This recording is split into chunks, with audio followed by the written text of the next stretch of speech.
Once again, good morning, dear students. In this particular video, we are going to discuss about oxo acids of p-block element. What are oxo acids? What are their composition? And what are some important points regarding these oxo acids? So first we will discuss about oxo acids of group 15 और group 15 में हमने जो oxo acids पढ़ने हैं वो पढ़ने हैं phosphorus के। तो ऑक्सो एसिड का जो जनरल फार्मूला होता है बेटा वो ये होता है कि इसके अंदर हमारे पास एक नॉन मेटल होगा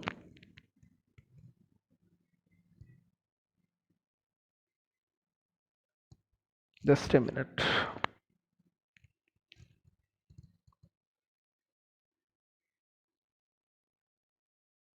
एक नॉन मेटल होगा और जो नॉन मेटल हमने यहाँ डील करने हैं वो है फॉस्फोरस, सल्फर और क्लोरीन। और इनके साथ at least one non metal oxygen double bond होगा और एक बॉन्ड होगा कम से कम OH।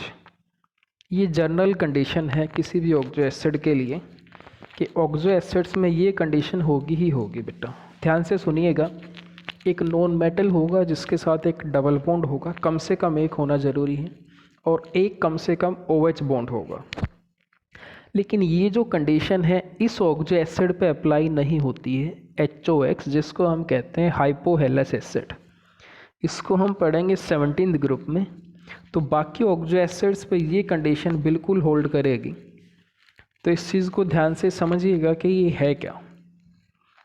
एक non metal oxygen double bond होगा कम से कम एटलीस्ट वन, और एक बॉन्ड होगा नॉन मेटल OH। बाकी ऑक्सो एसिड की स्ट्रक्चर लिखते वक्त जो चीज़ें आपको ध्यान रखनी है वो है maximum bonds of phosphorus, sulphur and chlorine. अब फॉस्फोरस हमें पता है मैक्सिमम जो बॉन्ड बनाएगा वो बनाएगा 5, क्योंकि इसकी मैक्सिमम जो ऑक्सीडेशन स्टेट होती है वो +5 होती है बेटा। 5 के 5 इलेक्ट्रॉन्स जो है बॉन्डिंग में पार्टिसिपेट करते हैं।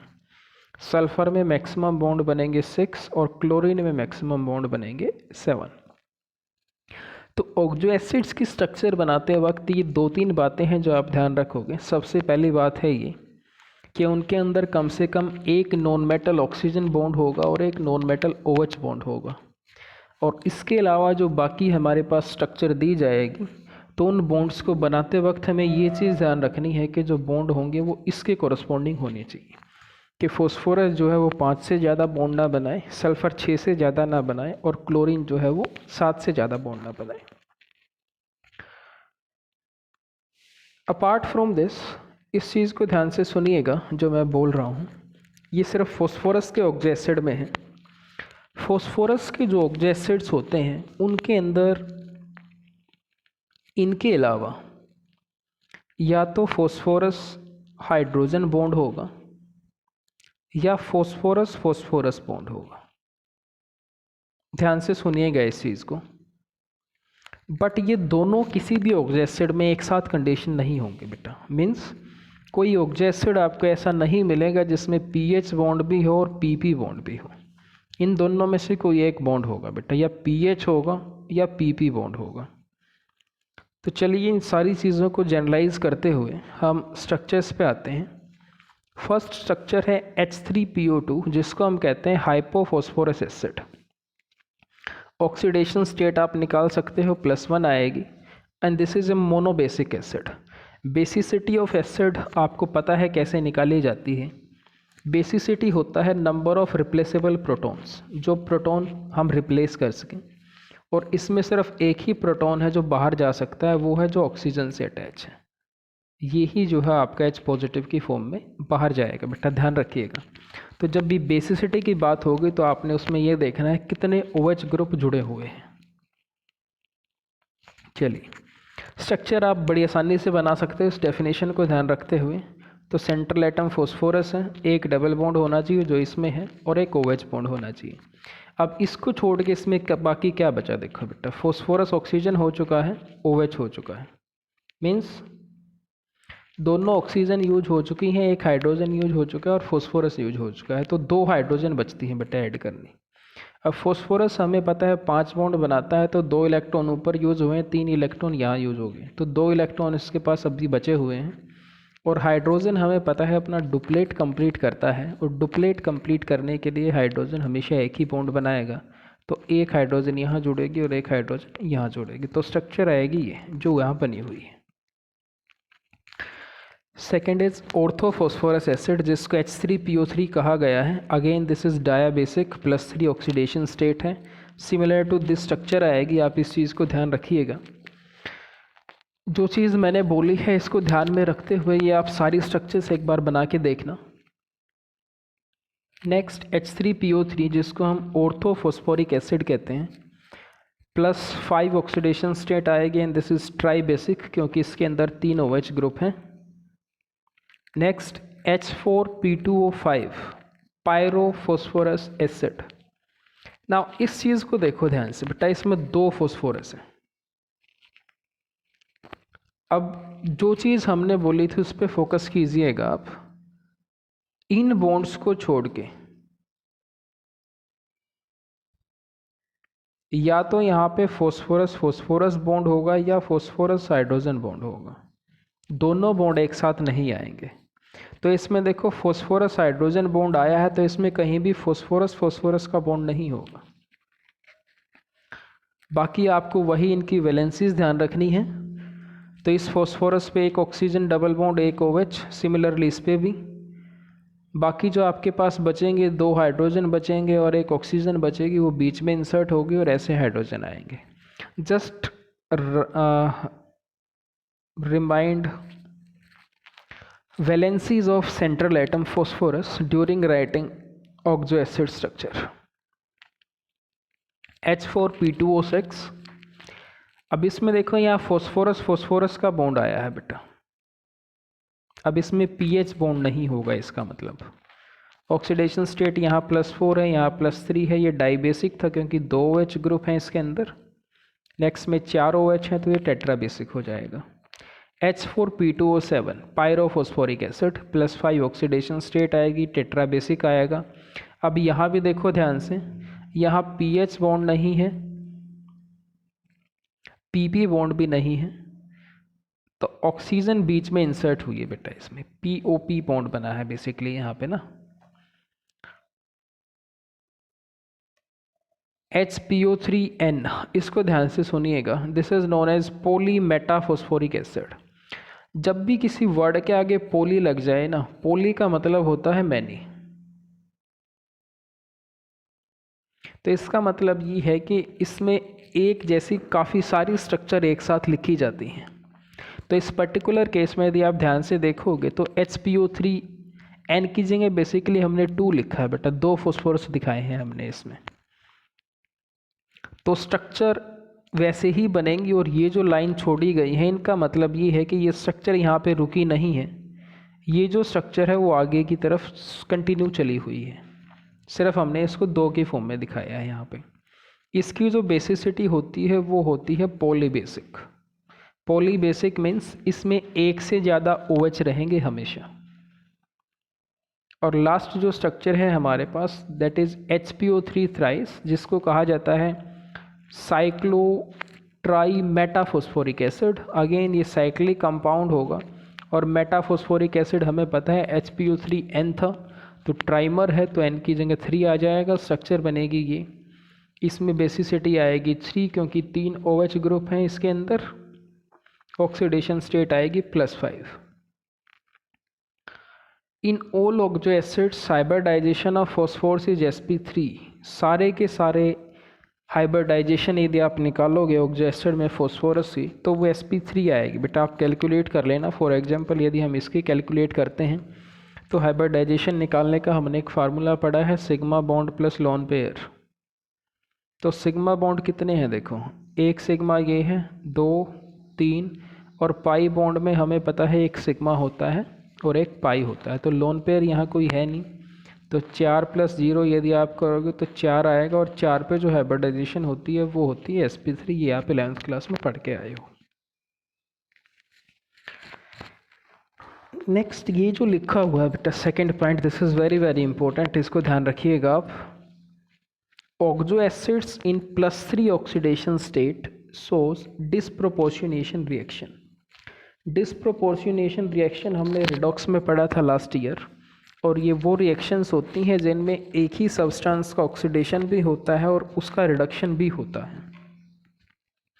तो यदि आप इसको ध्यान से देखोगे तो फॉस्फोरस यहाँ जो है वो +3 ऑक्सीडेशन स्टेट में है, और यदि आप यहाँ देखोगे तो ये -3 चला गया और +5 चला गया।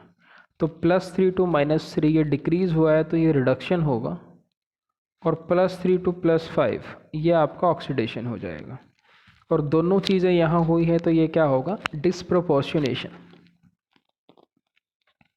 Last, oxo acids which contain pH bond acts as reducing agent. This is very important. जिन ऑक्सो एसिड में pH बॉन्ड होता है वो किसका काम करते हैं, रिड्यूसिंग एजेंट का। रिड्यूसिंग एजेंट का काम कौन करेगा, जिसका ऑक्सीडेशन होगा बेटा। और ऑक्सीडेशन की एक सिंपल सी डेफिनेशन आपने पढ़ी है, रिमूवल ऑफ हाइड्रोजन।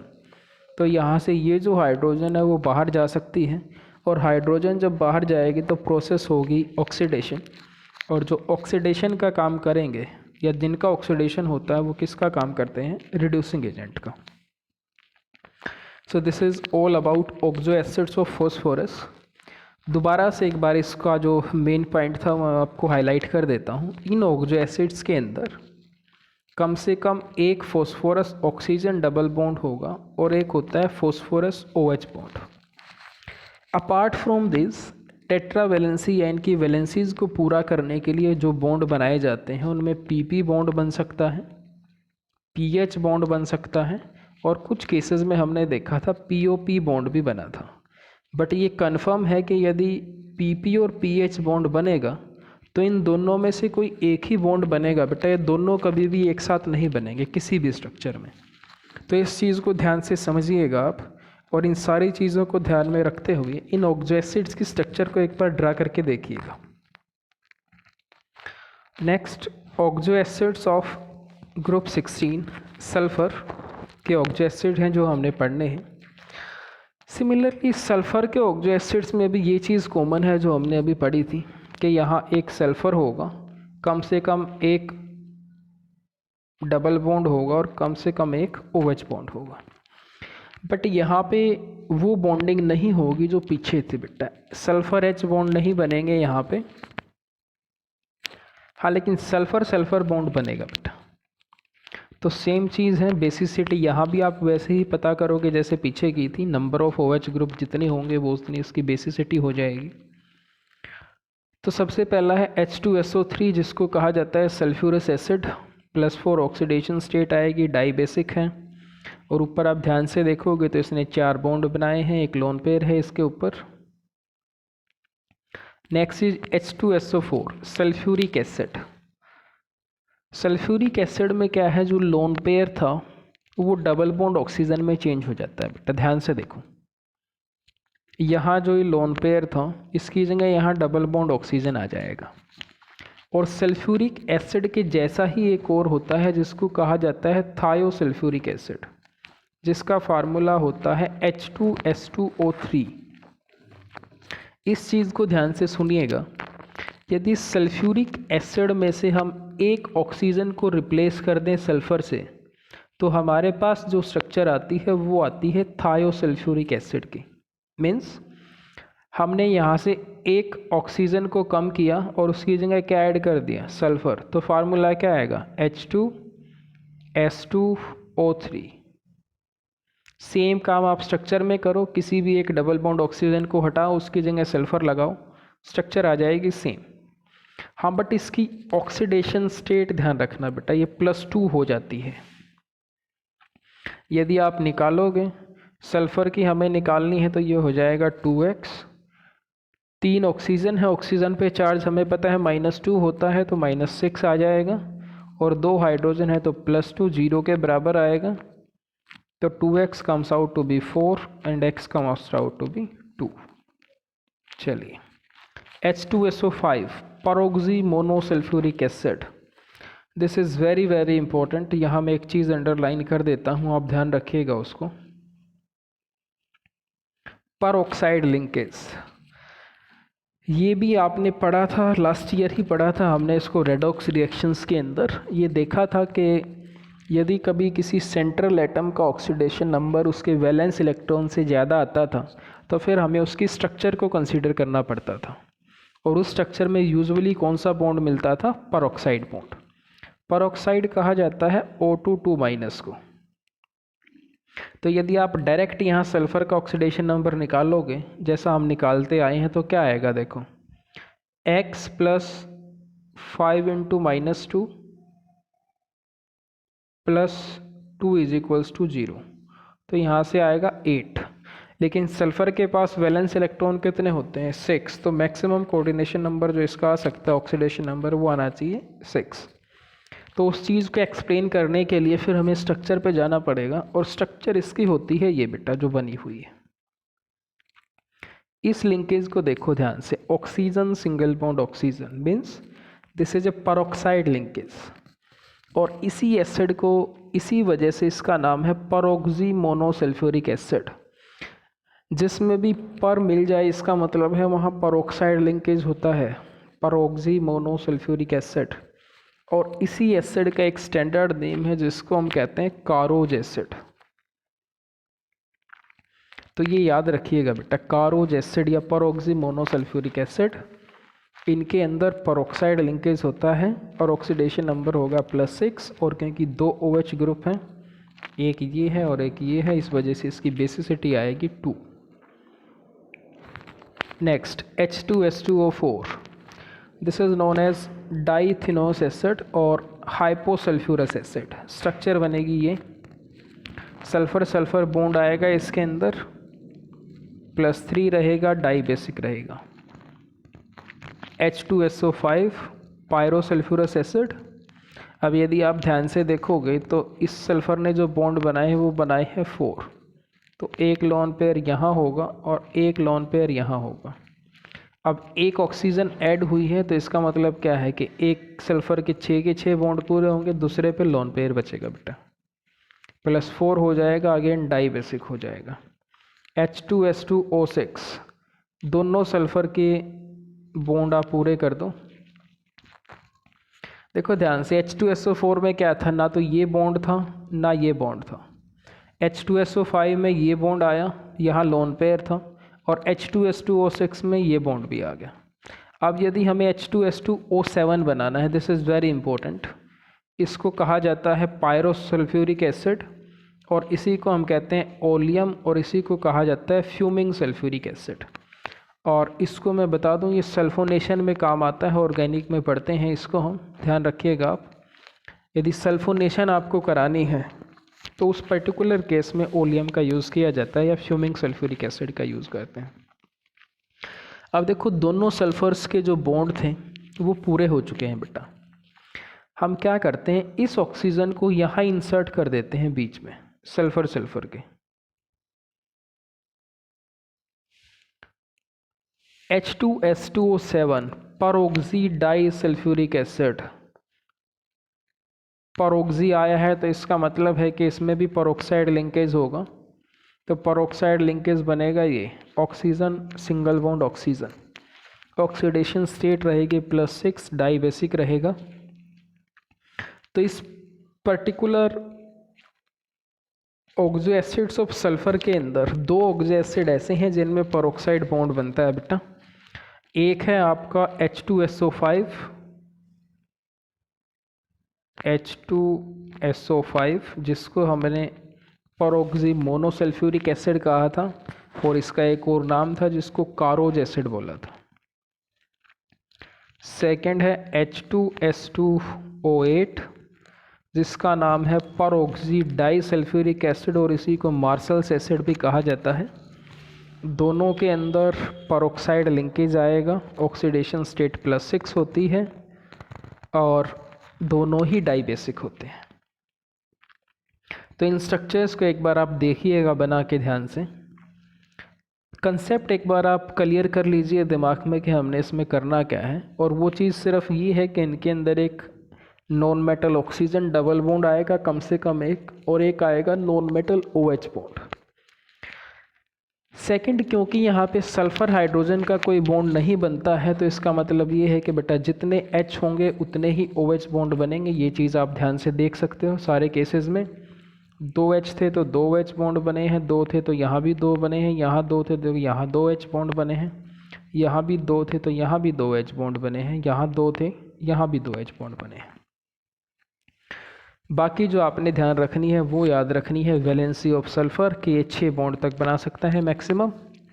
चलिए लास्ट हम मूव करते हैं ऑक्सो एसिड्स ऑफ हेलोजन पे। अब हेलोजन में इस चीज़ को हमने सबसे पहले पॉइंट आउट किया था बेटा, हाइपोहेलस एसिड के यहाँ जो है जो ऑक्सो एसिड की नॉर्मल जो स्ट्रक्चर होती है वो फॉलो नहीं होती है। तो इसमें क्योंकि बेटा एक ही ऑक्सीजन है तो ये डबल बॉन्ड में नहीं जाती है, ये डायरेक्ट कनेक्ट होती है OH के साथ और ये मोनोबेसिक होता है। सारे के सारे ऑक्सो एसिड ही क्लोरीन के मोनोबेसिक होते हैं क्योंकि इनमें एक ही हाइड्रोजन होता है। एक चीज़ मैं बता देता हूँ, कुछ बुक्स के अंदर ये जो स्ट्रक्चर बनाया गया है ये स्ट्रक्चर कुछ ऐसे बनाया गया है बेटा,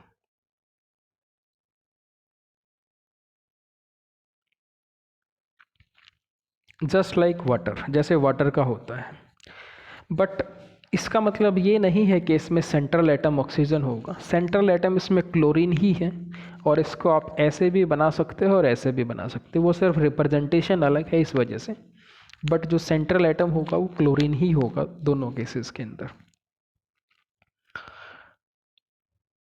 इसमें आप ध्यान से देखोगे एक डबल बॉन्ड O आएगा, एक OH आएगा, बाकी जो है 2 लोन पेयर बचेंगे। सिमिलरली ये और ये ऑक्सीडेशन नंबर आपके पास क्लियर हैं, फर्स्ट में +1 आएगा, सेकंड में +3, थर्ड में +5, फोर्थ में +7। यहाँ से जो क्वेश्चन आता है बेटा वो क्वेश्चन होता है ये जो नीचे लिखा हुआ है, इनकी एसिडिक स्ट्रेंथ को आप कैसे कंपेयर करोगे, acidic strength of oxo acids. अब इनकी एसिडिक स्ट्रेंथ डिपेंड करती है tendency to giving H positive ion, proton, कौन प्रोटॉन आसानी से देगा। इनकी एसिडिक स्ट्रेंथ को एक्सप्लेन करने के 2 तरीके हैं बेटा। एक तरीका है ऑक्सीडेशन स्टेट का, जो ये कहता है कि एसिडिक स्ट्रेंथ जो आएगी that is directly proportional to the oxidation state of chlorine. तो क्योंकि इसमें +7 है ये सबसे ज़्यादा एसिडिक होगा, फिर यह आएगा, फिर यह आएगा और सबसे लास्ट में आएगा HClO। तो एक ट्रेंड तो ये है जो लिखा हुआ है यहाँ पर। सेकंड जो डेफिनेशन है या जो सेकंड कंसेप्ट है इसी चीज़ को एक्सप्लेन करने का, वो है by comparing the stability of conjugate base, by comparing the stability of conjugate base. Equilibrium में हमने पढ़ा था ये Bronsted concept of acid and base, और वहाँ पे हम कंजुगेट एसिड बेस बनाते थे। तो किसी भी स्पीसीज़ का जो कंजुगेट बेस बनाया जाता है वो कब बनता है, जब हम किसी एसिड में से प्रोटॉन को हटाते हैं। किसी भी एसिड से प्रोटॉन को हटाने के बाद जो स्पीसीज़ आती है जिस पे यूजुअली नेगेटिव चार्ज होता है उसको हम कहते हैं कंजुगेट बेस।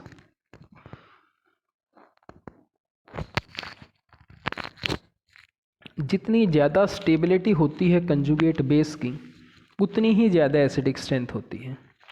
अब मैं एक ऑक्सो एसिड से इस चीज़ को एक्सप्लेन करता हूँ, बाकी से आप करके देख लीजिएगा।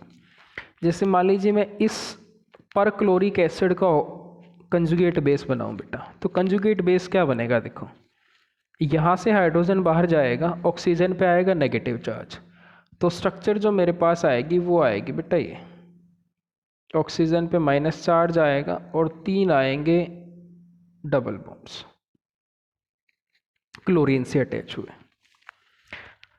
अब यहाँ पे हमने एक कंसेप्ट पढ़ा था बेटा रेजोनेंस का, तो इस पर्टिकुलर स्ट्रक्चर की रेजोनेटिंग स्ट्रक्चर बन सकती हैं। देखो सबसे पहली रेजोनेटिंग स्ट्रक्चर क्या बनेगी भाई, ये जो माइनस चार्जेस ऑक्सीजन पे आया ये इस ऑक्सीजन पे भी आ सकता है। कैसे आएगा, ये बॉन्ड यहाँ आ जाए और ये टूट के नेक्स्ट ऑक्सीजन पे चला जाए, तो यहाँ से जो स्ट्रक्चर आएगी देखो वो क्या आएगा, यहाँ बनेगा डबल बॉन्ड, यहाँ भी डबल बॉन्ड बनेगा और यहाँ आएगा माइनस चार्ज। अब सिमिलरली ये माइनस चार्ज इस ऑक्सीजन पे आया है, ये इस पे भी आ सकता है और इस पे भी आ सकता है। तो इसका मतलब ये है कि यहाँ 4 रेजोनेटिंग स्ट्रक्चर बन सकती हैं यदि मैं इसकी बात करता हूँ तो, पर क्लोरिक एसिड की 4 रेजोनेटिंग स्ट्रक्चर्स। तो कंजुगेट बेस जिस पे नेगेटिव चार्ज था, अब ये कंजुगेट बेस स्टेबल तब होगा जब इसका नेगेटिव चार्ज जो है वो पूरे मॉलिक्यूल पे सर्कुलेट करेगा, और सबसे ज़्यादा ये चार्ज डिस्पर्ज या सर्कुलेट होगा इन केस ऑफ पर क्लोरिक एसिड, क्योंकि यहाँ पे 4 रेजोनेटिंग स्ट्रक्चर बनेंगी इन 3 बॉन्ड्स की वजह से। और ये जो बॉन्ड बने हैं, ये बॉन्ड बने हैं बेटा P pi D pi bonds. Means chlorine ने अपनी डी ऑर्बिटल यूज़ की है मल्टीपल बॉन्ड बनाने में, और ऑक्सीजन ने अपनी पी ऑर्बिटल यूज़ की है। तो जितना ज़्यादा डिस्पर्जल होगा नेगेटिव चार्ज का, वो एसिड उतना ही ज़्यादा स्टेबल होगा बेटा। इस चीज़ को हम ऑर्गेनिक केमिस्ट्री में काफ़ी डिटेल में पढ़ेंगे, बट अभी के लिए आप ये याद रखिएगा कि इनकी एसिडिक स्ट्रेंथ को एक्सप्लेन करने के 2 तरीके हैं। एक तरीका है oxidation state, greater the oxidation state of central atom, more will be the acidic strength. And second है by comparing the stability of conjugate base, and according to this concept, greater the stability of conjugate base, more will be the acidic strength. Since in case of perchloric acid, in case of perchloric acid, conjugate base is most stabilized due to the dispersal of negative charge through 3 p pi d pi bonds. Therefore, it will be most stable and have maximum acidic strength. तो ध्यान रखिएगा इस चीज़ को। और एक question कई बार जो पूछा गया है वो है ये, हाइपोहेलस एसिड्स की एसिडिक स्ट्रेंथ। हाइपोहेलस एसिड्स, जैसे मान लीजिए मेरे पास ये है बेटा, एक है हमारे पास HOCl, एक है HOBr और एक है HOI। और इन तीनों में हमें ये देखना है कि प्रोटॉन सबसे आसानी से कहाँ से बाहर हो सकता है। तो कैसे इस चीज़ को आप एक्सप्लेन करोगे? अब देखो यहाँ पे ऑक्सीडेशन स्टेट का जो कंसेप्ट है वो लग नहीं सकता है, क्योंकि हर जगह यदि आप ऑक्सीडेशन स्टेट चेक करोगे तो वो आएगी +1। क्लोरीन की भी +1 है, ब्रोमीन की भी +1 है, आयोडीन की भी +1 है। तो अब हमारे पास जो यहाँ फैक्टर बचता है, या जो सेकंड हमारा लॉजिक बचता था, वो था स्टेबिलिटी ऑफ कंजुगेट बेस। अब यदि आप इस चीज़ को ध्यान से देखोगे, जैसे मान लीजिए मेरे पास एक फैक्टर है, ये मीन्स एक मैं ये ले लेता हूँ, देखो HOCl, और एक मैंने ले लिया HOBr, and last is HOI। अब देखो ध्यान से बेटा, जैसे ही ये हाइड्रोजन बाहर जाएंगे यहाँ से, तो इन ऑक्सीजन्स पे चार्ज आएगा नेगेटिव। तो इस नेगेटिव चार्ज को जो एटम अपनी तरफ ज़्यादा खींच सकता है, कंजुगेट बेस वहीं स्टेबल बनेगा। अब यदि मैं इनकी इलेक्ट्रोनेगेटिविटी की बात करूं, आयोडीन, ब्रोमीन और क्लोरीन की, तो इनकी जो इलेक्ट्रोनेगेटिविटी का ऑर्डर आता है वो आता है ये, मीन्स कि भाई आयोडीन जो है वो हमारे पास होगा लेस रिएक्टिव, फिर ब्रोमीन और फिर क्लोरीन। मीन्स इस क्लोरीन एटम की सबसे ज़्यादा टेंडेंसी है इस बॉन्ड के इलेक्ट्रॉन्स को अपनी तरफ पुल करने के। मीन्स इस नेगेटिव चार्ज को यदि अपनी तरफ कोई खींच सकता है या स्टेबलाइज करवा सकता है, तो सबसे ज़्यादा जो स्टेबलाइज करवा सकता है वो करवा सकता है क्लोरीन, उसके बाद ब्रोमीन और उसके बाद आयोडीन। तो इस चीज़ को यदि हम कंपेयर करते हैं तो इसका मतलब ये है कि जो OCl माइनस बनेगा वो सबसे ज़्यादा स्टेबल होगा, फिर OBr और फिर OI। तो एसिडिक स्ट्रेंथ का जो ऑर्डर आएगा वो ऑर्डर भी आएगा हमारा ये कि भी HClO जो है वो मोस्ट एसिडिक होगा, फिर HBrO और फिर IO। लास्ट जो है आपका that is oxidising power. Oxidising power का मतलब है टेंडेंसी टू अंडरगो रिडक्शन, क्योंकि ऑक्सीडाइजिंग पावर होने की होगी जो रिडक्शन में जाएंगे। अब रिडक्शन का मतलब हमने अभी पढ़ा था, ये होता है गेन ऑफ इलेक्ट्रॉन।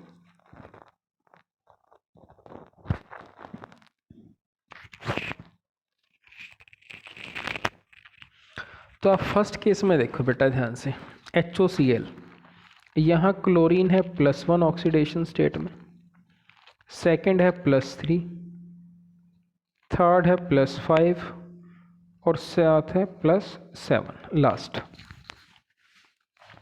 तो इलेक्ट्रॉन लेने की सबसे ज़्यादा टेंडेंसी किस पर्टिकुलर केस में होगी बेटा? देखो फर्स्ट केस का मतलब ये है कि यदि इसको एक इलेक्ट्रॉन मिल जाएगा तो ये न्यूट्रल हो जाएगा। सेकंड में उसी चीज़ को कराने के लिए हमें 3 इलेक्ट्रॉन चाहिए, थर्ड में 5 इलेक्ट्रॉन चाहिए और लास्ट में 7 इलेक्ट्रॉन चाहिए। अब इलेक्ट्रॉन सबसे आसानी से जो ऐड होगा वो किस पर्टिकुलर केस में होगा बेटा? वो होगा HOCl के अंदर, क्योंकि इसको एक ही इलेक्ट्रॉन चाहिए। उसके बाद HClO3, इसको 3 चाहिए, फिर 5 और सबसे लास्ट में 7। तो एक तरीके से आप ये याद रख सकते हो कि जो एसिडिक स्ट्रेंथ होती है वो ऑक्सीडाइजिंग पावर के इन्वर्सली प्रोपोर्शनल होती है। So this is all about oxo acids. इसी में एक चीज़ मैं बता देता हूँ, ये जितने भी ऑक्सो एसिड्स हैं बेटा ये सारे के सारे sp3 हाइब्रिड होते हैं। टेट्राहेड्रल स्ट्रक्चर होगी, या ज्योमेट्री की यदि मैं बात करूँ तो बुक में यदि आप देखोगे तो इनको टेट्राहेड्रल तरीके से ही अरेंज किया गया होगा। यहाँ हो सकता है कि परफेक्ट टेट्राहेड्रल शेप ना बने, तो जब भी आप इन ऑक्सो एसिड्स को ड्रा करोगे तो आपने ध्यान रखना है कि इनका जो अरेंजमेंट है वो टेट्राहेड्रल ज्योमेट्री के अकॉर्डिंग ही होना चाहिए, बहुत ज़्यादा चेंज नहीं कर सकते आप इस चीज़ को। So this is all about oxo acids. जल्दी से एक बार इनको हम हाईलाइट कर लेते हैं कि हमने किया क्या था इसके अंदर। Oxo acids of phosphorus, sulphur और क्लोरीन, एक चीज़ कॉमन है तीनों में ही कि यहाँ पे कम से कम एक non metal double bond oxygen होगा और एक नॉन मेटल OH बॉन्ड होगा, सिर्फ HOX को छोड़ के। सेकंड, फॉस्फोरस हमें पता है 5 बॉन्ड बनाएगा, सल्फर 6 बनाएगा और क्लोरीन जो है 7 बॉन्ड बनाएगा। सेकंड, फॉस्फोरस के जो ऑक्सो एसिड थे उनके अंदर एक चीज़ हमने ये देखी थी कि इनके अंदर जो बॉन्ड्स बनेंगे इनके अलावा वो बॉन्ड या तो फॉस्फोरस फॉस्फोरस बनेंगे या फॉस्फोरस हाइड्रोजन होंगे, या फिर कुछ केसेस में फॉस्फोरस ऑक्सीजन फॉस्फोरस भी बना था। बट ये चीज़ हमने देखी थी कि इन दोनों में से कोई एक ही बॉन्ड आएगा किसी पर्टिकुलर ऑक्सो एसिड में, या तो फॉस्फोरस फॉस्फोरस होगा या फॉस्फोरस हाइड्रोजन होगा। सल्फ़र की यदि हम बात करें तो सल्फ़र के ऑक्सो एसिड में एक केस जो सबसे इम्पोर्टेंट था वो ये था कि उस पर्टिकुलर केस में जितने हाइड्रोजन होते थे उतने ही OH बॉन्ड बनते थे बेटा, क्योंकि यहाँ सल्फ़र हाइड्रोजन का बॉन्ड नहीं बनता है। सेकंड, 2 ऑक्सो एसिड हमारे पास ऐसे थे जिनमें पेरोक्साइड लिंकेज आता था। एक था H2SO5 जिसको हमने पेरोक्सी मोनोसल्फ्यूरिक एसिड बोला था, और इसी का दूसरा नाम था कारोज एसिड। और दूसरा था H2S2O8 जिसको पेरोक्सी डाईसल्फ्यूरिक एसिड बोला था, और इसका भी एक नाम था मार्शल्स एसिड। दोनों के दोनों डाई बेसिक होते हैं, +6 ऑक्सीडेशन नंबर होगा इनका। और क्लोरीन के ऑक्सो एसिड में एक ही चीज़ याद रखनी है कि वो सारे मोनो बेसिक होते हैं, एक ही OH ग्रुप होता है उनके अंदर, टेट्राहेड्रल ज्योमेट्री होती है, और उनकी एसिडिक और स्ट्रेंथ को हमने कैसे कंपेयर किया था ये चीज़ इम्पोर्टेंट है। सो जस्ट आप एक बार इनके थ्रू ध्यान से इनको देखें और समझ के फिर ये सारे के सारे ऑक्सो एसिड्स के एक बार स्ट्रक्चर बना के देखिएगा। और वीडियो यदि आपको ये अच्छी लगी हो तो इसको आप प्लीज़ शेयर और लाइक कीजिएगा और इस चैनल को सब्सक्राइब कीजिएगा। Thank you. Have a good day.